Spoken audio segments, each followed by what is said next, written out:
Ayan, magandang hapon po sa inyong lahat. Ito na naman po ang inyong lingkod, ang OFW Kikay ng Dubai na bumabati po sa inyo ng magandang hapon. Yan, mga kapatid, ito na naman, gagawa na naman ho ako ng isang vlogs para pahintulot sa inyong mga OFW, mga kababayan kong kapwa OFW. Yan.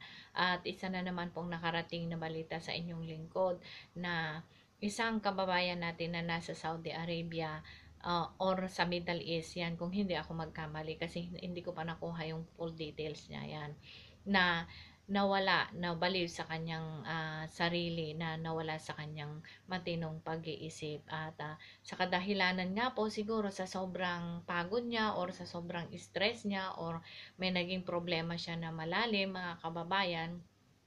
Eto na naman, magpapaalala na naman ako sa ating mga kababaihang kapwa OFW. Yan. Shout out sa mga taga Middle East. Anytime po kung may mga problema kayo or may mga kailangan nyo po ng kausap or kailangan nyo po ng mahihingian ng mga problema, andito lang po ang inyong kababayan. At handa po akong makipag-usap sa inyo or makipagtalakayan kung ano man po ang nakakabagabag sa inyong mga pag-iisip or kailangan nyo ng kaibigan. Yan po. At ang inyong lingkod ho ay tumutulong din sa isang organisasyon dati nung nasa Hong Kong pa ako, ay aktibo po ako sa mga kababayan nating distress na mga kapwa OFW. At yan nga po, ipagpatuloy ko nga po yung isang kababayan natin na nawala sa kanyang sarili at ito nga po ay hindi ko pa napag-alaman kung ito na nga po ay umuwi na siya sa kanilang sa ating bansa sa Pilipinas at minomonitor ko po kung sakaling matrace ko po talaga yung kanyang address doon sa Pilipinas at ang kanyang mga kamag-anak or anuman po ay handa ho ang inyong lingkod na makipagtulungan para sa ganun ay may paabot sa kanyang mahal na pamilya. Yan. At si kapatid nga po ay nawala sa kanyang matinong pag-iisip dahil nakita ko lamang po sa isang nagbigay sa akin sa isang source ko na nagbigay sa akin ng isang video ay nandun ho siya, namamahinga siya sa loob ng CR. Siguro sa kaiisip niya sa pamilya niya or meron siyang dinadalang problema or sa dala ng pagod niya kung anong naging problema niya dun sa amo or sa pamilya niya is nawalan na po siya ng katinoan. At yun na nga po ay naaawa ako nung nakikita ko yung pinapanood ko yung video niya ay sobrang parang naiiyak ang inyong lingkod dahil nga po isa na namang kababayan natin ang hindi nakatiis, hindi niya nakayanan ang paghihirap ng isang OFW.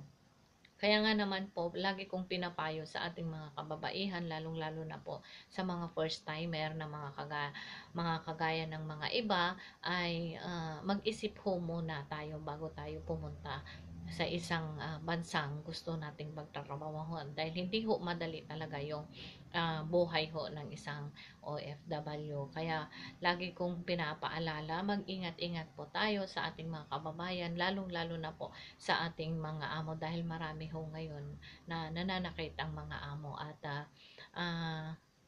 lagi kong sinasabi at pinapanawagan sa inyo na kailangan ho natin mag-isip ng anumang paraan na pwede ho nating ikaliligtas sa ating mga buhay. Kasi po pag nagpunta po tayo magtrabaho sa ibang bansa, marami ho talaga tayong mararanasan na hindi kanais-nais.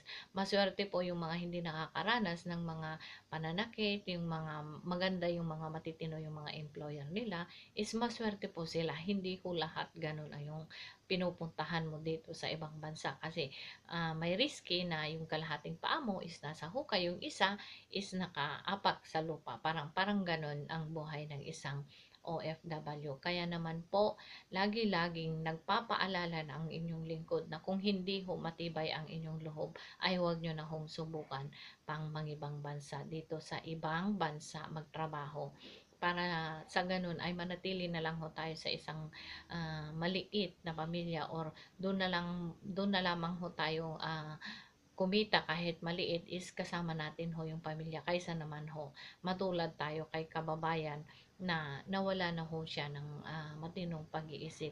Ano pa pong silbi yung pinaghihirapan mo dito sa ibang bansa kung mauuwi lang din naman po sa wala. Yan. Kaya mga kababayan, shout out po sa inyo at laging iisipin na hindi ho talaga madali ang nandito sa ibang bansa. Lalong-lalo na naman sa inyong mga shout out nga pala sa inyong mga pamilya dyan sa Pilipinas is kailangan naman din ho kasi ninyo kumustahin or tingnan man lang kung ano yung makakapagpasaya or makakapagpagaan sa inyong mga mahal sa buhay dito sa ibang bansa. Huwag lang naman ho kasi kayo mangumusta kung pagdating na ho ng katapusan, kinsenas, or sa sahuran na lang. Huwag naman ho. Ipakita naman ho natin at iparamdam naman ho natin na may pagmamalasakit at pagmamahal ho tayo sa mga kababayan natin na nandito sa ibang bansa. Shout out sa inyo mga nandyan sa Pilipinas, mga pamilya, kuya, ate, or anumang anak. Iparamdam nyo sa mga mahal nyo sa buhay nandito sa ibang bansa na mahalaga din sila sa inyo na hindi lang ho yung kita nila ang pinaghihirapan na ang mahalaga ay mabibili nyo kung ano yung gusto nyo. Napakahirap po kasi ako naman is danas ko talaga lahat na lang yung kaya mong ibigay is ibibigay mo talaga. Yan, danas ko po yan pero nagpapasalamat naman din ho ako kasi yung mga pamilya ko is nakakaramdam naman sila ng pagmamahal. Nakakaramdam ako ng pagmamahal nila at pagpapahalaga nila sa mga pinaghihirapan ko. Yan. Kaya shout out sa inyo mga kababayan. Paalala ako ng paalala sa inyo na mag-ingat ho tayong lahat. Kung hindi na ho natin kaya, pwede ho tayong mag-iusap na i-give up na lang ho natin yung trabaho natin kaysa ipilit ho natin na talagang hindi na po natin kaya. Kasi kung yung buhay or pag-iisip po natin ang mawawala sa atin, wala na hong silbi lahat ang mga pinaghihirapan natin. Mapuuwi lang ho yan sa wala. Kaya ingat-ingat mga kababayan ko, mga kapwa OFW, lalong-lalo na dito sa Middle East, is shout out po sa inyo. Sana po ay pagpalain ho tayo at ingatan ho natin ang ating sarili at ang ating pag-iisip. Kung mapapagod man ho tayo, gumawa ho tayo ng paraan or upang makapaghinga or makapagpahinga man lang kahit pa paano. Marami ho tayong magagawang paraan. Huwag ho nating isipin masyado yung stress doon sa Pilipinas kasi kung iisipin mo talaga ay nakakabaliw nga naman. Kung aakuin mo lahat ng responsibilidad or problema ay nakakabaliw nga naman talaga. Huwag ho tayong magpa-apekto kung ano man po ang naging problema natin doon sa Pilipinas.